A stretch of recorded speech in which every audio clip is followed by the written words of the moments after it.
Je, utajiri una thamani gani ikiwa unanunuliwa kwa roho ya mtu asiye na hatia? Siku 7 za John zimefika ukingoni na kiumbe cha makaburini kimekuja kudai chake. Karibu kwenye hitimisho la TZ Network. Ni sehemu ya mwisho ya simulizi yetu ya John.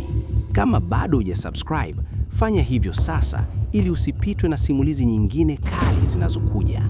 Je, John atamtoa Maria kafara? Twende tukaone. Siku zilivyozidi kuyoyoma, John alijikuta kwenye mtego mzito. Maria hakuwa tu mwanamke mrembo, bali alikuwa mtu pekee aliyempa John upendo wa kweli bila kujali utajiri wake. Lakini kila John alipomtazama Maria, aliona sura ya kifo. Sauti ya Patrick na mganga ilikuwa ikimlia kichwani, mtoe kafara uishi au ufe masikini. Siku ya 6, John alimchukua Maria na kumpeleka hadi kwenye lile jengo la duka alilonunua. Akiwa na kisu mkononi na lile begi jeusi pembeni, moyo wake ulikuwa unapiga kama ngoma. Maria alimtazama John kwa upendo na kusema, "John, mbona unatetemeka? Una siri gani?" John alishindwa, alitupa kisu chini na kuanza kulia kama mtoto. "Maria, kimbia, mimi ni mtu mbaya. Utajiri huu ni wa damu." Alimweleza Maria kila kitu kuhusu Patrick, mganga na lile begi la makaburini.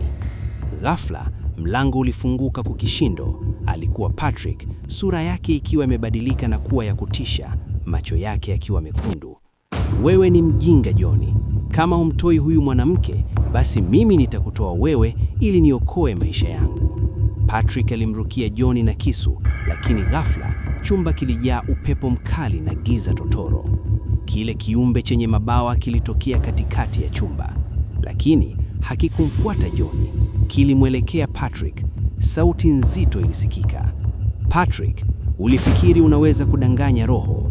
Ulimuingiza rafiki yako kwenye mtego ili ujiokoe, lakini John amechagua upendo badala ya damu.